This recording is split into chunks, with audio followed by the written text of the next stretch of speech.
हरियाणा में किसकी बनेगी अब की बार में सरकार? जी हां, 2024 का ताज़ा सर्वे जानेंगे। हरियाणा में किस पार्टी को कितनी सीटें मिल रही हैं? सबसे पहले कमेंट करके बताइए कि आप 2024 में किसकी सरकार देखना चाहते हैं। कमेंट बॉक्स में ज़रूर बताइए। वीडियो को लाइक कीजिए, शेयर कीजिए, चैनल को सब्सक्राइब। तो चलिए ददरी की बात करें तो यहाँ पर 2 सीटें हैं। 2 सीटों में से एक बीजेपी ले रही है, एक कांग्रेस ले रही है। अन्य पार्टियों के खाते में 0 सीटें जा रही हैं। भाई दोस्तों, झज्जर की बात करें तो यहाँ पर 4 सीटें हैं। 4 सीटों में से यहाँ पर बीजेपी को 4 मिल रही हैं। यहाँ पर कांग्रेस का पूरी तरीके से सफाया हो रहा है। भाई दोस्तों, जिंद की बात करें तो यहाँ पर 3 सीटें हैं। 3 सीटों में से 2 कांग्रेस इंडिया के खाते में। भाई दोस्तों, यहाँ पर जिंद में 5 सीटें हैं। 5 सीटों में से 3 बीजेपी के खाते में, 2 कांग्रेस इंडिया के खाते में। अन्य पार्टियों के खाते में 0 सीटें जा रही हैं। भाई दोस्तों, बात कर ली जाए यहाँ पर कथैल की तो यहाँ पर 4 सीटें हैं। 4 सीटों में से 2 बीजेपी के खाते में, 2 कांग्रेस इंडिया के खाते में। अन्य पार्टियों का खाता 0 से खुलते नजर आ रहा है।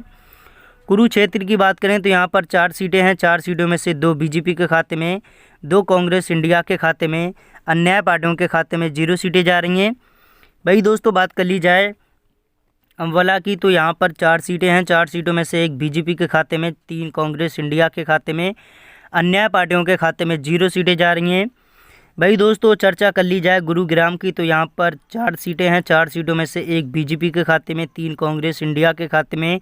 अन्य पार्टियों के खाते में 0 सीटें जा रही हैं। भाई दोस्तों, पलवल की बात करें तो यहाँ पर 3 सीटें हैं। तीनों सीटें यहाँ पर कांग्रेस इंडिया ले रही है।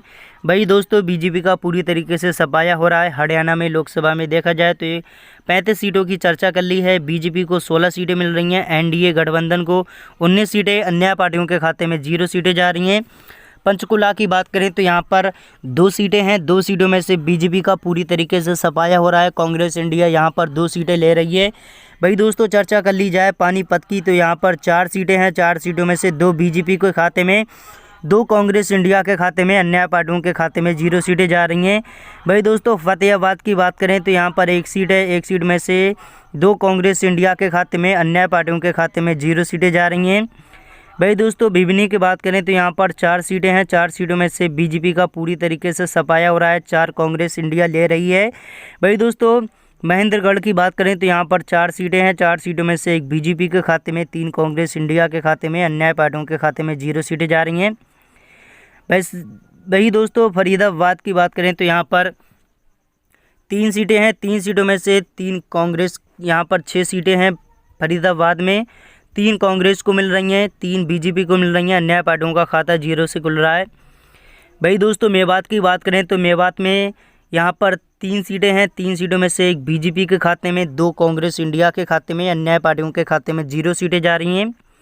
यमुनानगर की बात करें तो यहाँ पर 4 सीटें हैं। 4 सीटों में से 1 बीजेपी को मिल रही है, 3 कांग्रेस इंडिया के खाते में। अन्य पार्टियों का खाता 0 से खुलते नजर आ रहा है। भाई दोस्तों, रेवड़ी की बात करें तो यहाँ पर 3 सीटें हैं। 3 सीटों में से 2 बीजेपी के खाते में, 1 कांग्रेस इंडिया के खाते में। अन्य पार्टियों के खाते में 0 सीटें जा रही हैं। रोहतक की बात करें तो यहाँ पर 4 सीटें यहाँ पर कांग्रेस ले रही है। दोनों पार्टियों के खाते में 0 सीटें जा रही हैं। सिरसा की बात करें तो यहाँ पर 5 सीटें हैं। 5 सीटों में से यहाँ पर 3 कांग्रेस ले रही है, 2 यहाँ पर अन्य पार्टियों के खाते में जा रही हैं। बीजेपी का पूरी तरीके से सफाया हो रहा है। हिसार की बात करें तो यहाँ पर 7 सीटें हैं। 7 सीटों में से 2 बीजेपी के खाते में, 5 कांग्रेस इंडिया के खाते में। अन्य पार्टियों के खाते में 0 सीटें जा रही हैं। भाई दोस्तों, हरियाणा की 90 सीटों की चर्चा कर ली है। यहाँ पर देखा जाए बीजेपी को 30 सीटें, आईएनसी इंडिया को 58 सीटें। अन्य पार्टियों के खाते में यहाँ पर 2 सीटें जा रही हैं। दोस्तों, हरियाणा में जो भी अपनी सरकार बनाता है 42 सीटों की आवश्यकता होती है। जी हाँ दोस्तों, तो दोस्तों देखा जाए इस बार में बीजेपी को बड़ा झटका लग रहा है। दोस्तों, वीडियो को लाइक कीजिए, शेयर कीजिए, चैनल को